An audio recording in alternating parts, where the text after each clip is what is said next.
And then somebody said on national TV, I think it was on Arise TV, that the last hope for, they said that the last hope for the common man is the judiciary. But that he said something very intelligent. He said the last hope for the common man is the common man himself.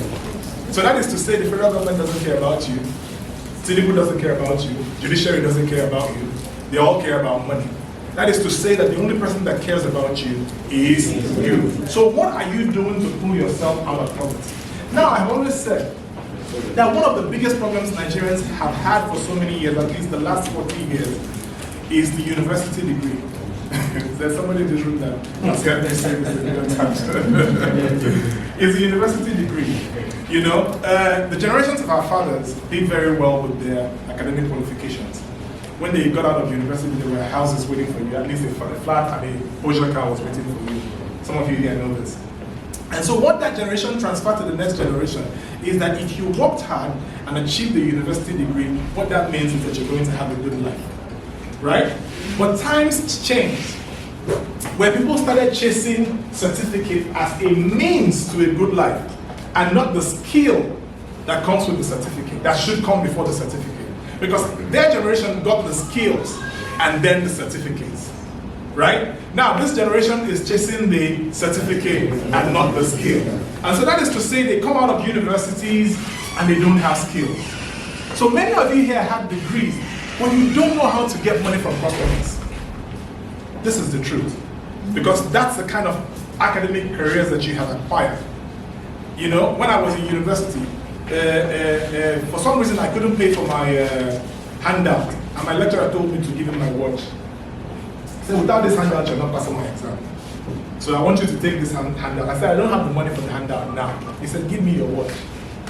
So all he was interested in was to collect monies for handouts, and not really to transfer knowledge.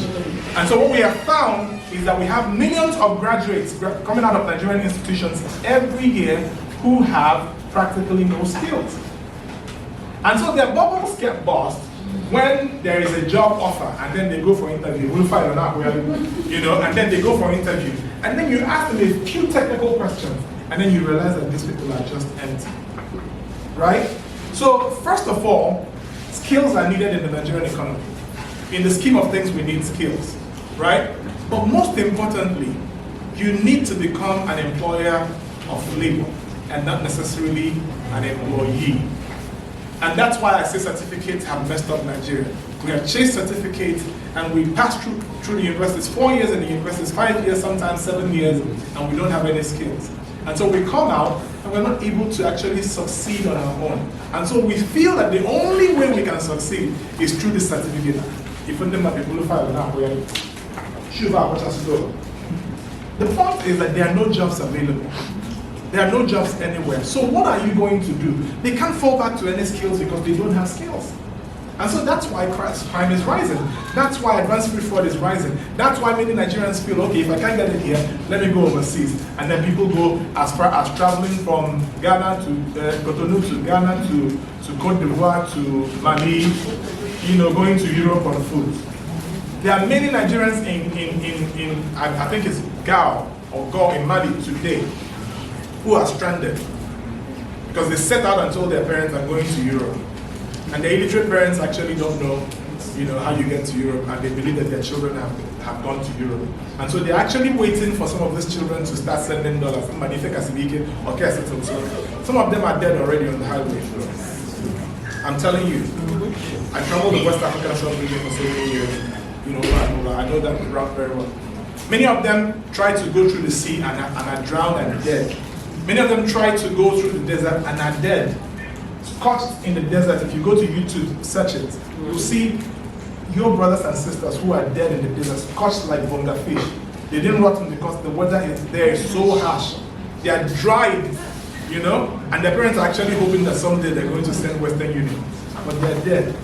That is the unfortunate thing about the country we live in. Now, I did this to just give you, you know, a clear picture of what Nigeria is, so that you understand that for you to survive in Nigeria depends on you, and export affords you that opportunity. And so that's why we're here today. So what is export? We define that export is the movement of goods and services from one country to another, right? Now, how do you become an exporter? How do you become an exporter? Can somebody tell me quickly? Any registered exporter here? So you get to any EPC and you tell them you want to become an exporter, you register, and they give you an export certificate. But you said something very important. There are two ways you're qualified to get an export certificate. One is that you have to have a limited liability company or a cooperative. Business name doesn't work. You can't get an export license with the business name, that is the venture, enterprise, right? Is that clear? Yes. So the first segment is over. Was it clear? Yes. Okay. So global trade mastery, unlocking international markets for access, for export success. Okay, starting an export business in Nigeria. Starting an export business in Nigeria offers numerous opportunities for growth and profitability. With its abundant natural resources, diverse agricultural sector, and strategic geographical location, Nigeria provides a favorable environment for international trade. This paper serves as a guide for aspiring entrepreneurs on how to start an export business in Nigeria, outlining the necessary steps and highlighting the benefits of venturing into this sector. Number one, identify a viable product or niche. So number one, identify a viable product or niche. She said that, right?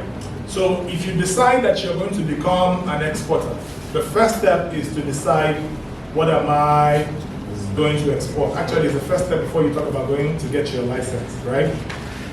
Because some people have gotten their licenses and they still don't know what to do with it, you know? And so 2, 3, 4 years, they still haven't decided what they want to do with that license. So you decide, I'm going to become an exporter. Now you're going to research, of all the exportables in Nigeria, which ones are suitable for me, which ones are best suited for me. You know, you have solid minerals, right? There are members of our export community who are into solid minerals, right?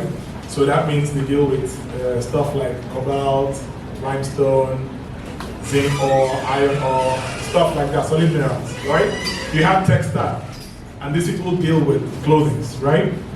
And then you have agro, right? People who deal in agricultural produce. Then you have what I call merchant exporters, right? These are the people who are not worrying themselves about owning a farm or going to a farm, you know. What they simply do is take products from the market and ship them. I talked about Indomie, right? People who ship Indomie to Kenya and different other countries are making a lot of money, right? Those are merchant exporters. They don't have to manufacture what they export. The other problem with a lot of people in our export community or different other export communities is that they believe they must manufacture the things they export. You mustn't.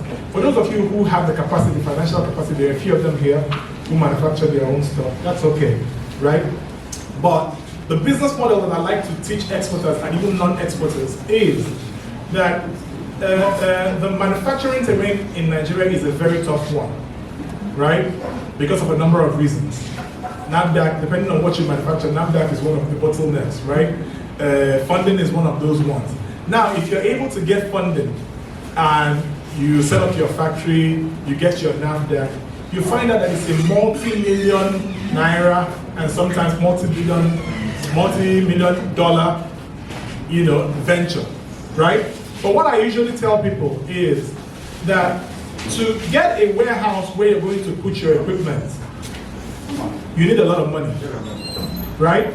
A warehouse in Enugu, an average warehouse in Enugu will not cost anything less than 1.5 million. It's 1.5 million. Present day. Yeah, it's 2 million, 2.5, 3 million, you know, per annum. Now, pay attention. So let's say basic 3 million to rent a warehouse. Yeah? Now, you've rented the warehouse, you buy the equipment. Yeah? And then you put the equipment in there. These equipment are not manufactured, most of them are not manufactured in Nigeria. They are foreign equipment. So it means you have to gather 790 naira. If the equipment is $10,000, it means you have to gather 790 naira times $10,000. That's what you need to cough out to get one equipment, and sometimes you need 3, 4, 5 equipment, right? So you manage to rent the warehouse or build your own.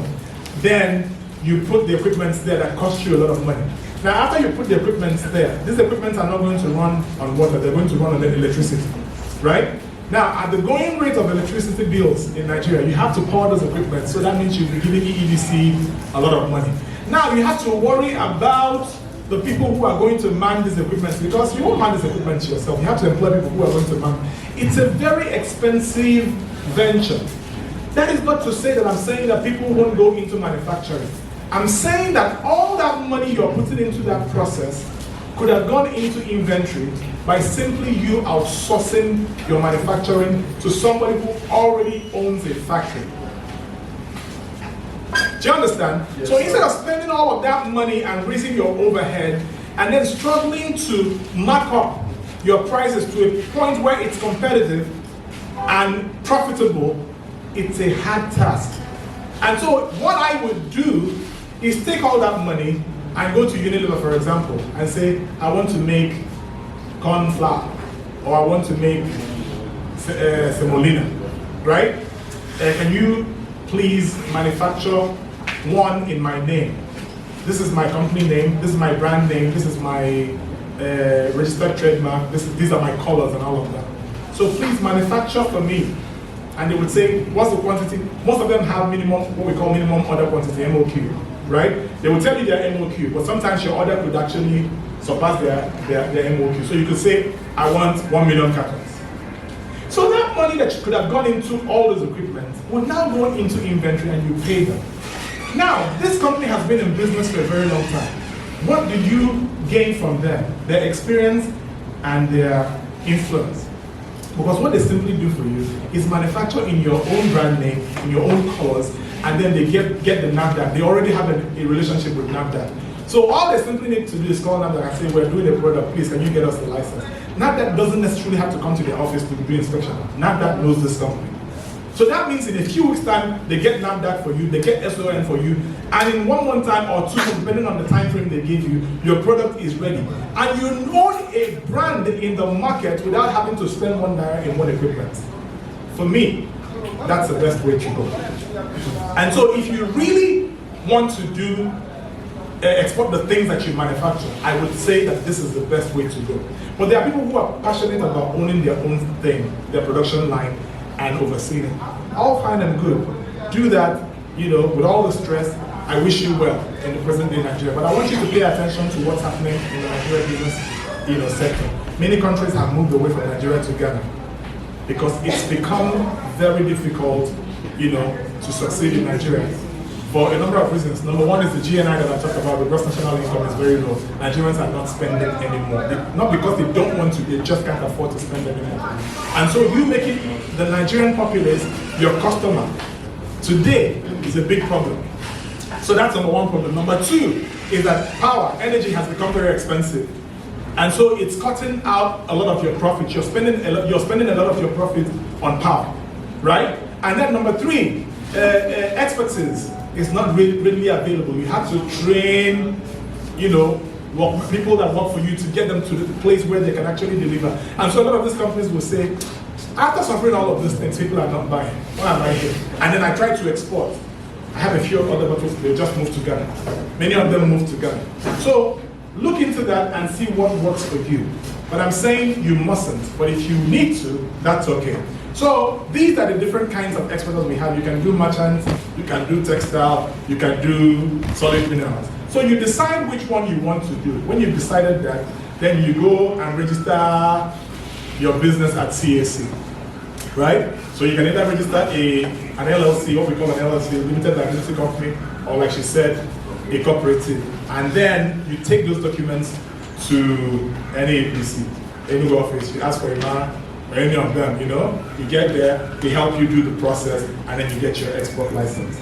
Now, after you've gotten your export license, you can now say that I am a certified exporter. Now, the next step is knowledge, which is what we're doing here today, right? You decided on the products that you want to export. My office built a website, the madam is not here today. We built a website for someone, an export website for someone just a few weeks ago. And so that website is just export ready. She has about 10 products that she's promoting. So you decide on the products that you want to sell, and then you start promoting them. Now, the process of promoting this product and finding the external buyer, the international buyer, is why we're here today. So you registered your business, you source suppliers and establish partnership, right? Madam Cora talked about Osai, right? So she talked about Mrs. Osai, supplying bitter cola to somebody. That person she supplied to is an exporter, right? So you see, the people reached out to her and they have established, in the process of sourcing the export product, they've established a relationship. So now it's a business relationship where she supplies and they pay her money. But I'm sure that relationship is not going to last, because very soon she's going to start exporting her own commodities. So understand export regulations and documentation. Very, very important. Export has a lot of regulations and documentations, right?